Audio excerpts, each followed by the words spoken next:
Seus melhores dias não estão no seu passado, mas estão logo adiante de você. Diz assim a palavra de Deus, Colossenses no capítulo 2, versículo 6. Ora, como recebestes a Cristo Jesus, o Senhor, assim andai nele. Diga assim, assim andai nele. Então vamos repetir tudo comigo agora. Diz assim, como recebeste, pois, lê daí. Continua.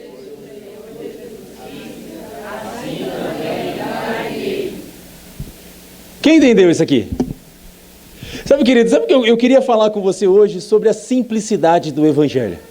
Sabe, eu acredito realmente que o Taleco, quando falou assim, a gente aqui complica tudo, ele estava realmente tendo uma inspiração divina, porque a verdade é que o Evangelho é simples demais, querido.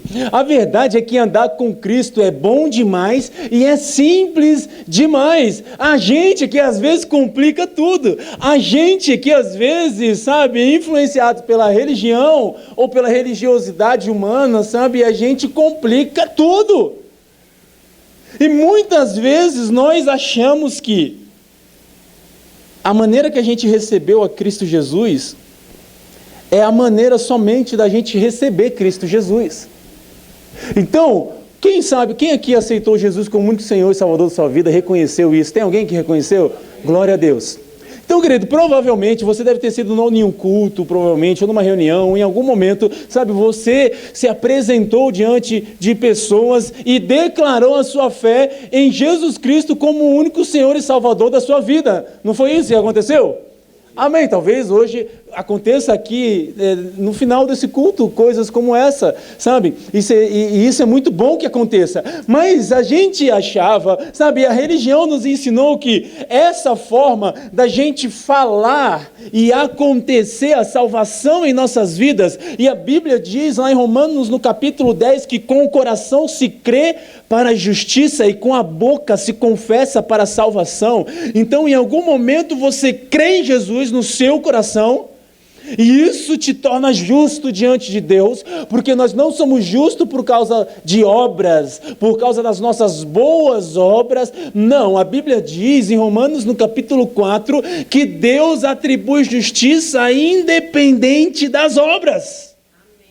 Tem alguém que pode dizer amém por isso? Amém. Então, se você se torna justo, não porque você faz coisas boas ou justas, mas você se torna justo pela fé. É pela fé.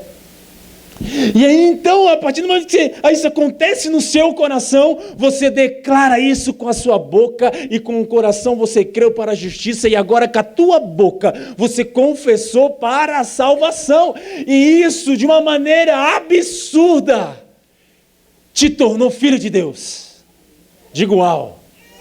Não, obedece, diga uau. Querido, de repente você estava no império das trevas, e com base em uma fé que partiu, que aconteceu no seu coração, e a partir também de uma declaração com a sua boca, você foi transportado do império das trevas para o reino do Filho do amor de Deus. E isso aconteceu instantaneamente quando você creu e declarou. Quem está entendendo aqui? Instantaneamente. Aí então a Bíblia vai dizer lá no Evangelho de João, no capítulo 1, versículo 12, a todos quantos creram no seu nome, é-lhes dado o poder de serem feitos filhos de Deus. No próximo versículo fala assim, não nascidos da carne e nem do homem, mas nascidos de Deus.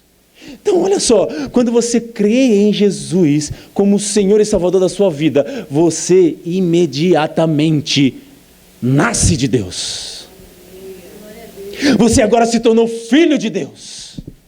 E se você, por exemplo, se tornar meu filho de repente, você vai dar muitas risadas. Você vai dar muitas risadas, porque eu vou fazer cócegas. Eu pego a minha mãe e falo assim para ela, ai filha, corre que ela tá doida. E a gente brinca. E a gente faz loucura. Eu jogo ela pra cima. Tem um dia que eu joguei ela pra cima, ela ficou uns 3 segundos assim, no alto, assim, ó. Aí eu de novo, filha, não, pai. Então se você se tornar meu filho ou minha filha, você vai passar por essas coisas, vai ser legal, sabe? Você vai aprender a respirar em umas atitudes maiores. E só de eu pegar você no colo, você já vai ver que aqui o ar é mais rarefeito aqui em cima, por isso às vezes eu canso. Porque aqui é a atitude, entendeu? O que eu quero dizer com isso? Quando você se você se tornar meu filho, você vai começar a ter acesso a coisas que eu posso te oferecer. Quem está aqui comigo? Sabe, o que eu faço, o que eu sou, você vai começar a participar disso tudo que eu posso te oferecer. Aquilo tudo que eu tenho passa a ser seu também. Mas a gente esquece disso. A gente esquece que quando a gente falou, Jesus é o Senhor e Salvador da minha vida, você passou a ter acesso a tudo que Deus é e tudo que Deus tem. Então por que às vezes você vive com essa boca aberta? Achando que você não tem aquilo que você já tem. Querido, ele não fala assim, ó, e a todos aqueles que creem no nome de Jesus, é-lhes dado a alegria de serem feitos filhos de Deus. Sim, isso é uma alegria, mas ele fala assim, ó, é-lhes dado poder de serem feitos filhos de Deus. Mas como aconteceu isso? Eu precisei jejuar 40 dias. Sim ou não? Você precisou fazer uma campanha de oração para ser salvo? Você precisou pagar dinheiro para ser salvo? Deixa eu tomar uma água em nome de Jesus. Não. Você precisou, querido, ir para 382 cultos para ser salvo? Você precisou ir para os 7 primeiros cultos do ano para ser salvo? Você precisou ir para os 2 primeiros cultos do ano para ser salvo? Você precisou andar de joelho 1 quilômetro para ser salvo? Me responda. Sim ou não? Não. Não. Para ser salvo, você precisou crer no coração e confessar com a tua boca. E isso aconteceu. E agora você se tornou filho e filha de Deus. Só que a nossa Bíblia está dizendo assim, assim como você recebeu a Cristo Jesus, assim também andai nele. Ah, não, vocês não entenderam não. Será que alguém pode dizer glória a Deus aqui? Olha o que está dizendo. Como, pois, recebestes o Senhor Jesus Cristo, assim também andai nele. Sabe, querido, sabe por que eu estou falando isso? Porque por muito tempo a gente acreditou que sim, a salvação eu recebi assim, mas eu mantenho a salvação fazendo coisas.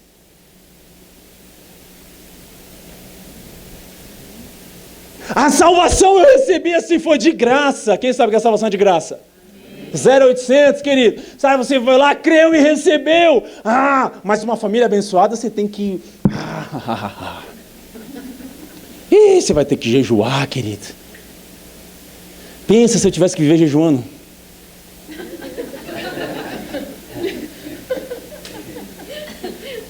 Quem ri não vai para o céu. Pensa aí, querido. Teve um dia que eu fui fazer um jejum. 5 dias. Eu quase morri. No segundo dia, eu estava vendo tudo assim, 2 pessoas eu vi. As coisas estavam ficando assim, que nem esse negócio balançando. Eu falei, meu Deus, eu não conseguia levantar, fraco, querido. Eu dava assim. Eu falei, Senhor, será que tu estás me chamando?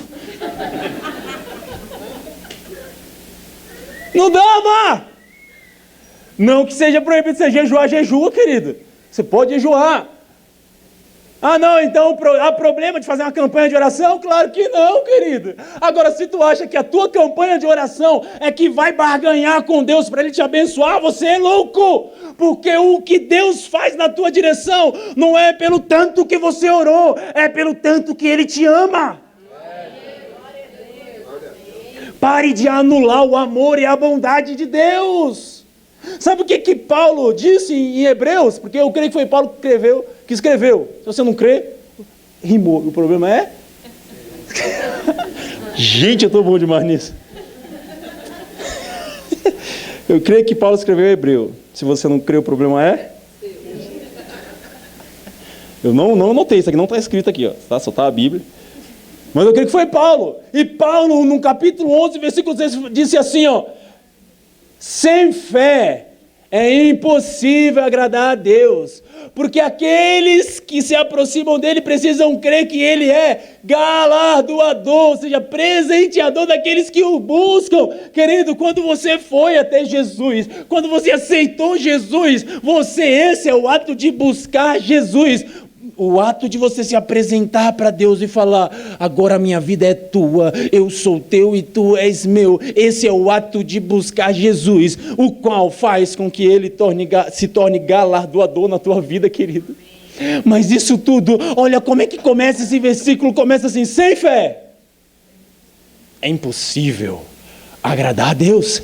Sabe, e aí por muito tempo, sabe o que a gente pensou? A gente pensava assim: bom, eu recebi a salvação por fé, mas agora eu tenho que cumprir a lei. Quem está aqui comigo? Quem já ouviu isso?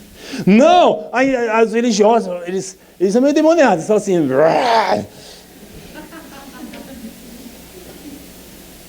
pior demônio chama religião, tá, querido? Que é o único que age dentro da igreja. Nunca vi Jesus chamar um pecador de hipócrita. Ah, seu hipócrita. Agora vai ver como ele chamava os religiosos. Jesus é amor.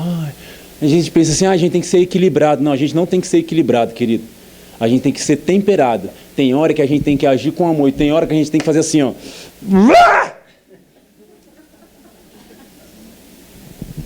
Jesus, o homem do amor, um dia entrou no templo e fez... parecia o Tasmania. Quebrou tudo. Ele era equilibrado? Não, ele era temperado. Ele sabia a forma certa de agir em cada momento. Tá? Então olha só, esse Jesus maravilhoso, como ele lidava com os religiosos. Hipócritas! Sabe, a religião, ela sempre quer anular o sacrifício de Jesus, falando que ele só serviu para iniciar a tua vida. Essa caixa é religiosa demais. Sabe, a religião diz assim: o sacrifício de Jesus serve somente para você iniciar a sua vida com Deus. Aí agora você tem que viver pelo seu sacrifício. Fala assim, ó. Cara, 3 pessoas obedecem só, credo. É melhor obedecer do que sacrificar, querido. Ah, não, o sacrifício de Jesus te salva. É o começo da tua salvação, é o começo da tua caminhada com Deus. Mas agora, querido, você tem que cumprir a lei, você tem que sacrificar, você tem que se humilhar, você tem que fazer e faz, sabe, porque agora tudo que você fizer, você vai ser abençoado pelo que você fizer, e se você estiver merecendo, aí Deus vai te abençoar. Ah, é? Qual é a maior bênção que a gente pode receber de Deus? Quem sabe? É Jesus, querido. A maior bênção de todas que você pode receber de Deus é Jesus Cristo como o teu Salvador. Ele entregou o próprio Filho dele por amor a você. Amém. Glória a Deus. Agora eu te pergunto, como que você recebeu a maior bênção? Crendo e de graça. Crendo e de graça. Agora eu te falo, se a maior bênção de todas você recebeu, crendo e de graça, eu quero te dizer, todas as outras vão ser crendo e de graça.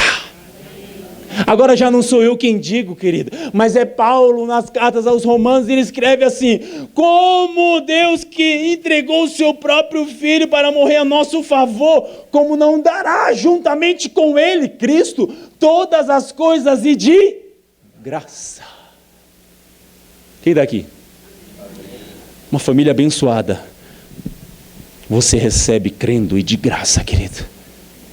Uma saúde, você recebe crendo e de graça. Sabe, saúde física, financeira, sabe, plenitude de vida, você recebe crendo e de graça. Tudo aquilo que você tem para receber de Deus é crendo e de graça. Porque assim como recebestes a Cristo Jesus, assim também andai nele. Quem está aqui? Sabe por que Paulo está falando isso, querido? Porque ele sabe o que estava acontecendo lá naquela igreja.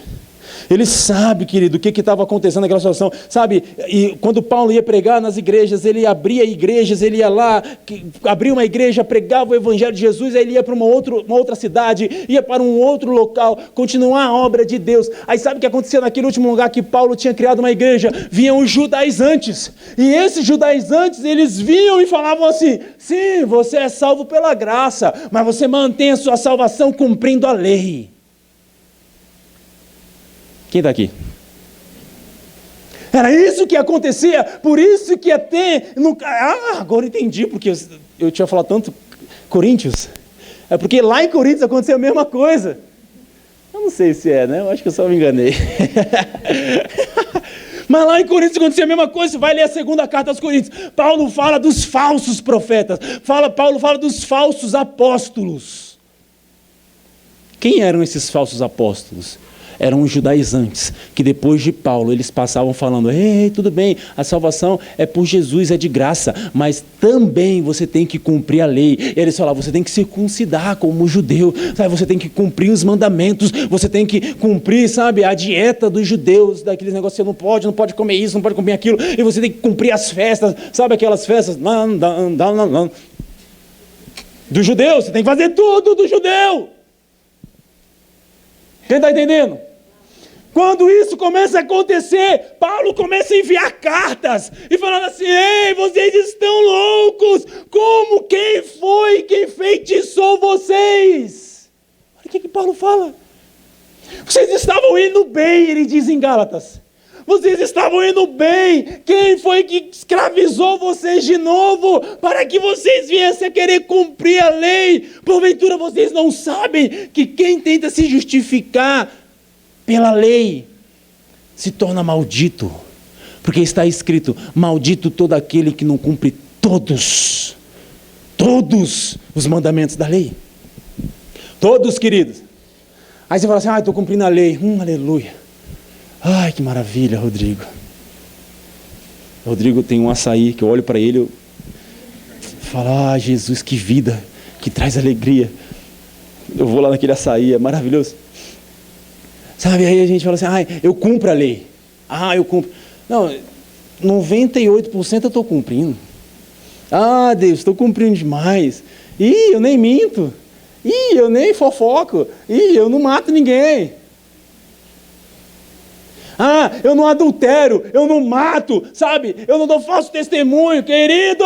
Se você descumprir você se tornou descumpridor da lei inteira. De tal maneira que se você não adultera, não mata, mas você mente, você se tornou adúltero, você se tornou homicida também. Porque diante de Deus, se você descumprir você se torna descumpridor de todos. É por isso que não dá para você se justificar diante de Deus através da lei. Quem está aqui? Quem está aqui, querido?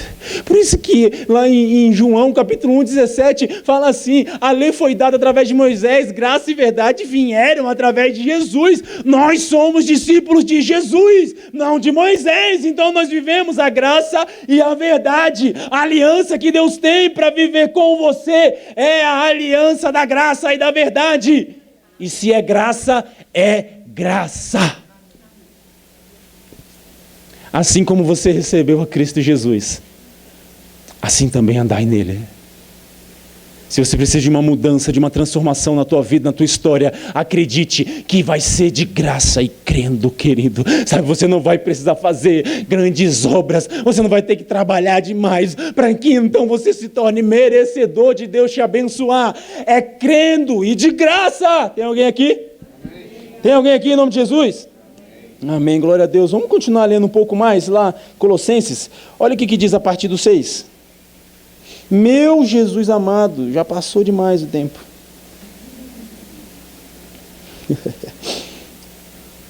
Deixa eu ver aqui. Mudei para Romanos. Vamos voltar em Colossenses no capítulo 2. Capítulo 2, versículo a partir do 6. Diz assim, a gente já leu aquela... Vamos ler de novo, diz assim, a partir do 6. Portanto, assim como vocês receberam a Cristo Jesus, o Senhor, continuem a viver nele, arraigados e edificados nele, firmados na fé, como foram ensinados, transbordando de gratidão. Tenham cuidado para que ninguém, olha aqui ele está falando, tome cuidado para que ninguém os escravize a filosofias vãs e enganosas que se fundamentam nas tradições humanas e nos princípios elementares deste mundo, e não em Cristo. Cuidado com isso, querido. Fala assim, pois em Cristo habita corporalmente toda a plenitude da divindade, e por estarem nele, que é o cabeça, todo o poder e a autoridade, vocês receberam a plenitude. Nele também, nele também foram circuncidados, não com uma circuncisão feita por mãos humanas, mas com a circuncisão feita por Cristo, que é o despojar do corpo da carne. Isso aconteceu quando vocês foram sepultados com Ele no batismo, e com Ele foram ressuscitados mediante a fé no poder de Deus, que o ressuscitou dentre os mortos. Alguém pode dizer glória a Deus por isso? Quando vocês estavam mortos em pecados e em incircuncisão da sua carne, Deus os vivificou com Cristo. Ele nos perdoou. Diga, Ele nos perdoou. Ei, você já foi perdoado. Ele perdoou todas as nossas transgressões e cancelou. Diga, cancelou. Isso aqui é a parte mais importante. E cancelou o escrito de dívida que consistia em ordenâncias e que nos era contrária. Peraí, que história é essa aqui? Olha o que ele está falando assim, havendo riscado, na minha versão, cancelado o escrito de dívida que consistia em ordenanças. Você sabe qual é o escrito que consiste em ordenanças, querido? A lei. A lei de Moisés era o escrito de dívida que consistia em ordenâncias. Então a Bíblia está falando que Deus pegou a lei que nos era prejudicial. Por quê? Porque através dela ninguém se santificava, se justificava e se tornava aceito diante de Deus. Porque, querido, nenhum homem é capaz de se justificar diante de Deus através das suas obras, através da sua força, através da sua justiça própria, porque senão não teria necessidade da gente ter recebido um Salvador. Quem entende isso? Querido, se você fosse capaz, você não precisaria de um Salvador. Eu sou da praia, querido, já falei isso aqui em alguns cultos, é óbvio, mas eu vou falar de novo. Eu sou da praia, querido, você pode ver no visual, no shape, sabe? Eu sou da praia, eu surfava. Acredita nisso, não? Eu era menino do mar, aleluia, tal, sol. E aí, querido? Quando alguém estava se afogando, sabe quem a gente gritava? Por quem a gente gritava? Salva-vidas! Sabe por que a gente gritava pelo salva-vidas? Porque aquela pessoa não estava conseguindo se salvar. Quem está aqui comigo? Sabe por que Jesus enviou o Salvador? Porque Deus enviou Jesus como Salvador? Porque você não é capaz de se salvar. Se for depender de você, você vai afogar, querida. Se for depender das suas forças, da sua justiça, do tanto que você é bom, você vai se afogar. Então é por isso que nós, com humildade, reconhecemos que necessitamos de Jesus Cristo como Salvador de nossas vidas. Alguém pode dizer aleluia por isso aqui? Ele é o nosso Salvador, querido, sabe? E quando Ele veio, aquele escrito de dívida que consistia em ordenanças, que é a lei, que a Bíblia fala que nos era prejudicial, Ele cancelou. Diga amém. Ele cancelou. Sabe como Ele cancelou? Triunfando, aqui ó, de dívidas que consistia em ordenanças e que nos era prejudicial, Ele a removeu, pregando-a na cruz. tudo aquilo que era contra você, um escrito de dívida, tudo aquilo que falava que você era devedor, foi removido, cancelado. Jesus encravou na cruz, de tal maneira que hoje você não é mais devedor de Deus, nós somos amigos de Deus. Tem alguém aqui que se alegra com isso? Tem alguém que poderia dar salva de palmas a Jesus pelo que Ele fez?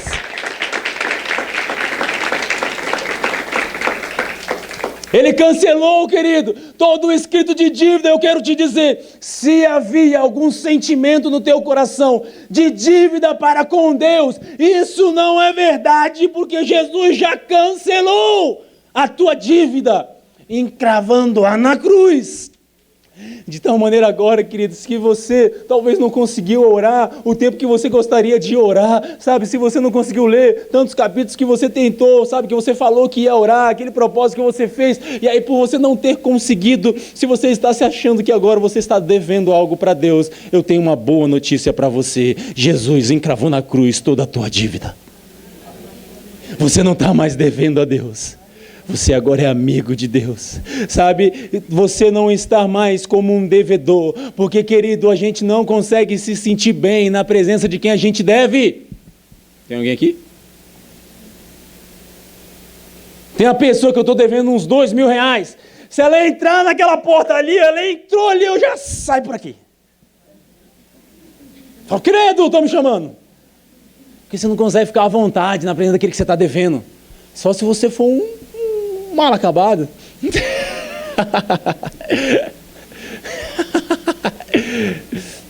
Quem sabe que isso é verdade? Querido, você não consegue estar bem na presença daquele que você deve.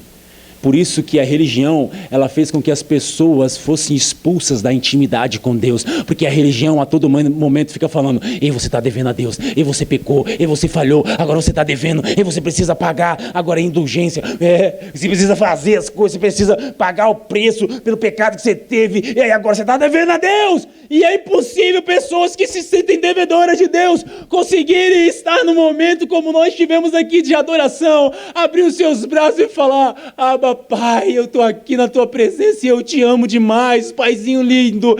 É impossível quem se sente devedor entrar na intimidade com Deus. Por isso que muitas vezes, sabe, nós estamos adorando e a gente vê pessoas tão distantes, a gente vê pessoas que não conseguem participar, talvez lá dentro dela está funcionando um sistema religioso que diz, você está devendo a Deus. E o que a palavra de Deus diz é que o escrito de dívida que era contra você foi cancelado por Cristo Jesus na cruz. Tem alguém que pode dar um glória a Deus alto aqui? Ei, por favor, tem alguém que vai falar glória a Deus? Aleluia! Aleluia! Você não está devendo. Você agora se tornou dono com Ele de todas as coisas.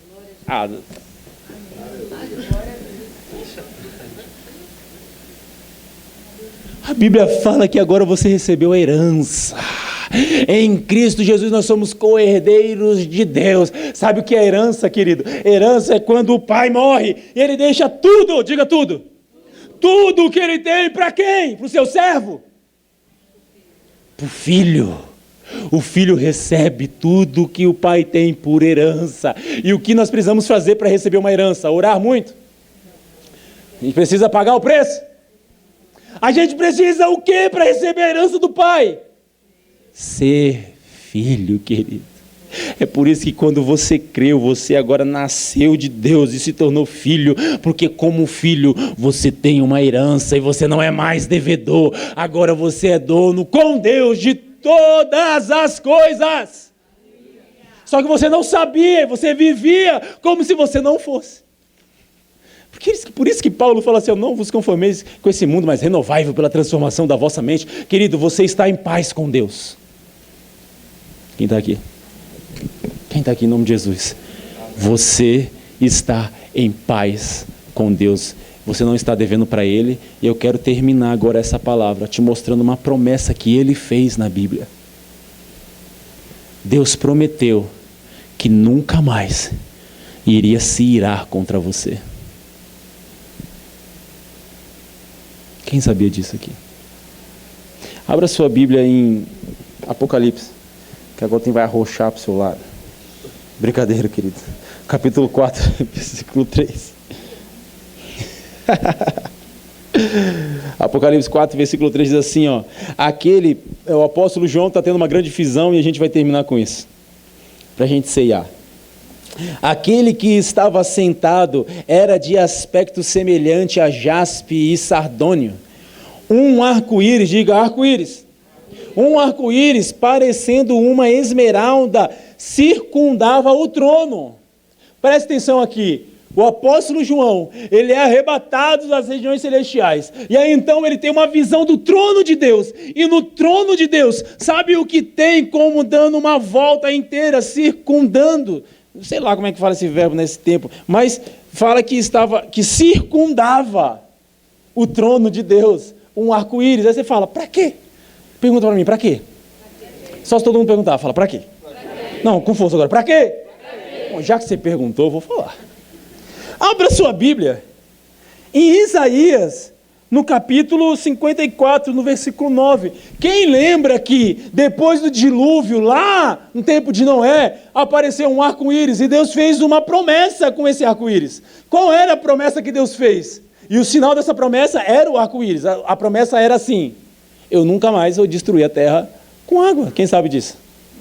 Aí agora Isaías, ele está profetizando e falando de Jesus, no capítulo 53, aqui é o 54, no 53 fala de Jesus, do sacrifício de Jesus na cruz, fala que ele foi levado como cativo ao cativeiro, sabe, como ovelha muda, foi entregue ao cativeiro, e pelas suas pisaduras nós somos sarados, o castigo que nos traz a paz estava sobre ele. Ele está falando de Jesus, do sacrifício de Jesus, no capítulo anterior a esse. E aí no capítulo 53, ele fala do sacrifício de Jesus na cruz. Depois do sacrifício de Jesus na cruz, ele lembra de uma promessa de Deus. Que promessa é essa? Está lá no 54, no versículo 9 e 10, que fala assim, ó. Para mim, isso é como as águas de Noé.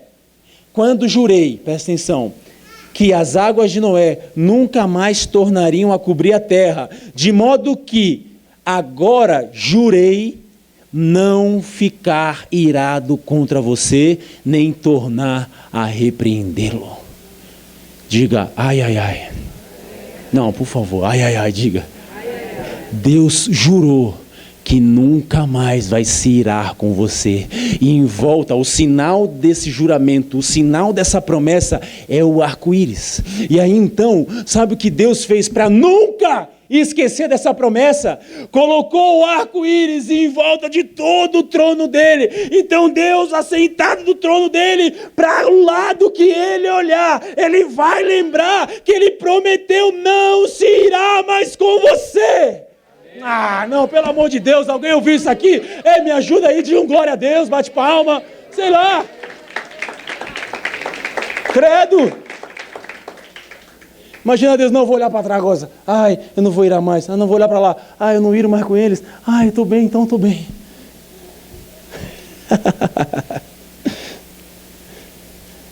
Aí a gente fala assim, a ira de Deus. Vai de pegar aí. Ô tonto, acorda. Acorda. A ira de Deus foi totalmente saciada em Jesus Cristo, lá na cruz do Calvário, há 2000 anos atrás. E agora Ele prometeu, nunca mais vai se irar contra você. É por isso que a Bíblia fala que nós podemos entrar na presença dEle com fé e confiança. Sabe por que nós podemos ter confiança de estar aqui na presença de Deus? É porque nós temos certeza que Ele não se ira mais contra a gente. Ah, não, só 2 pessoas acreditaram nisso, Jesus, calma. Ai, meu Deus do céu. E aí então, agora eu termino com o versículo que está lá em Romanos, no capítulo 5, para a gente terminar. E agora eu entendo Romanos capítulo 5, quando diz assim, versículo 1, diz assim, tendo sido, pois, justificado pela fé, leia comigo, temos paz com Deus por meio do nosso Senhor. Querido, você está em paz com Deus e Deus está em paz com você. Você não está devendo a Ele, Ele não está irado contra você. Você agora tem paz com Deus. Será que alguém pode dar uma salva de palmas a Jesus? Ah, isso é maravilhoso. Nós temos paz com Deus, querido. É por isso que você pode estar à vontade na presença dele. Eu vou emocionar, hein?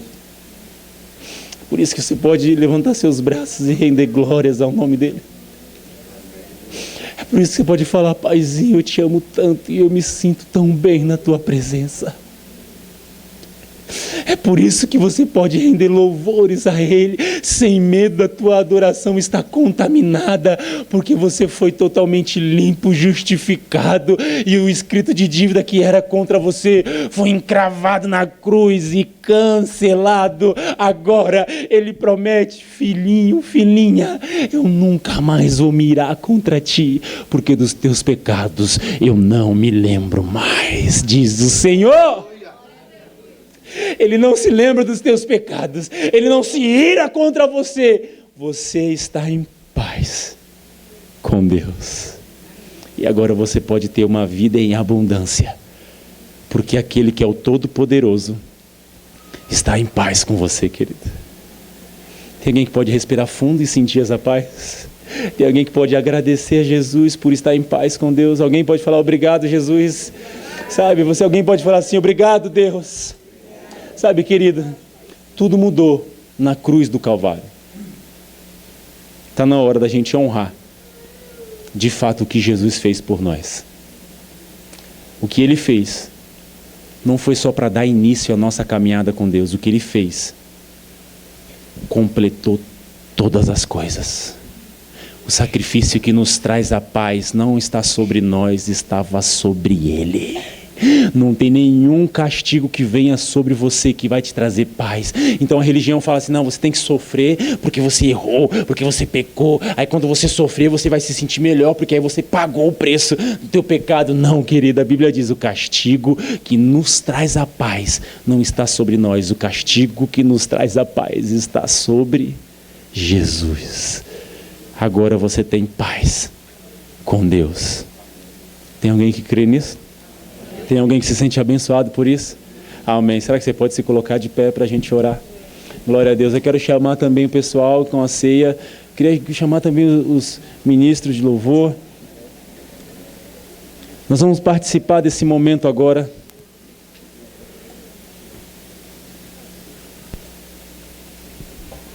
Que é a ceia do Senhor. Sabe por que você pode participar desse momento, querido? É porque você tem paz com Deus. Sabe por que você pode participar do cálice, representado aqui pelo suco de uva, e do pão, que significam o sangue de Jesus derramado a nosso favor, e o corpo de Jesus, sabe, esmagado pelos nossos pecados. Sabe por que você pode participar desse momento, querido? É porque agora nós temos paz com Deus, e Ele prometeu que em Cristo Jesus nós somos mais que vencedores. Ele prometeu que para aqueles que estão em Cristo Jesus não há condenação.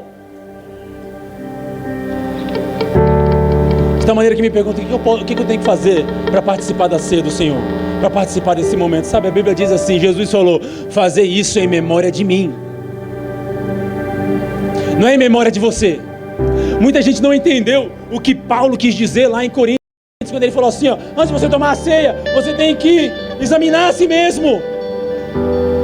E aí a religião pegou essa parte e falou assim: examinar você mesmo é você olhar para você antes de ceiar e ver se você tem pecado. Se você não tiver pecado, você ceia. Não pode ser isso, querido, porque senão nós estaríamos ceando em memória de nós, lembrando de nós. É em memória dele, é lembrando do que ele fez, é lembrando que ele pagou pelos nossos pecados, é lembrando que ele foi para a cruz, derramou o seu sangue, é lembrando que por causa do castigo que veio sobre Jesus, nós temos paz com Deus. De tal maneira, querido, que quando Paulo fala: examine-se pois a si mesmo, então tome a ceia, ele estava fazendo uma referência sobre o tempo da lei, querido. E no tempo da lei, querido, o pecador, quando pecava, ele pegava um cordeiro e ele ia até o sumo sacerdote. E o sumo sacerdote, ele examinava o pecador ou o cordeiro? Quem sabe? Examinava quem?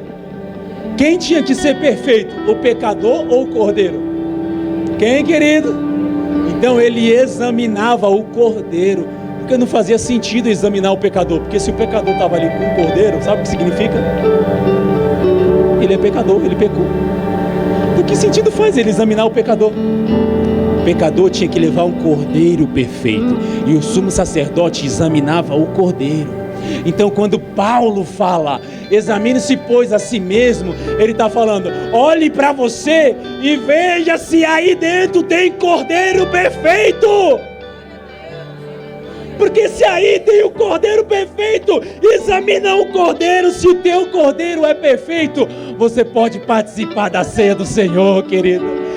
Se examinar, pois, a si mesmo, não é olhar se você é bom, é olhar se o cordeiro que está em você, se ele é bom. Se ele é bom. Se ele não tem mancha, não tem patinha quebrada. Se ele está perfeito. Se o teu cordeiro que você carrega é perfeito, você é aceito por Deus e você pode participar. É tudo sobre Ele. É tudo sobre Ele. A tempestade é você, chuva forte é você, vento forte é você, e o que faz tremer, o que faz a minha perna tremer é você, o que faz eu ficar doido é você, o que faz eu ficar feliz é você, o que faz eu estar bem é você, o que faz eu ter comida para comer é você, roupa para vestir é você, o que faz eu estar alegre e feliz todos os dias é você, o que faz eu ser aceito por Deus é você, o que faz Deus me amar é você. É tudo sobre Ele. Está na hora da igreja honrar a Cristo Jesus, reconhecendo que é tudo por causa dEle. E se o câncer foi retirado da minha vida, é por causa dEle. E se Deus me livrou da AIDS, é por causa dEle. E se Deus me deu família, é por causa dEle. É tudo sobre você.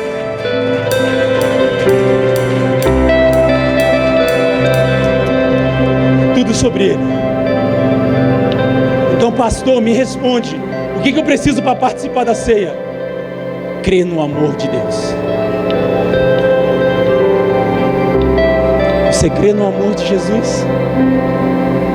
Então participe e faça isso em memória dele.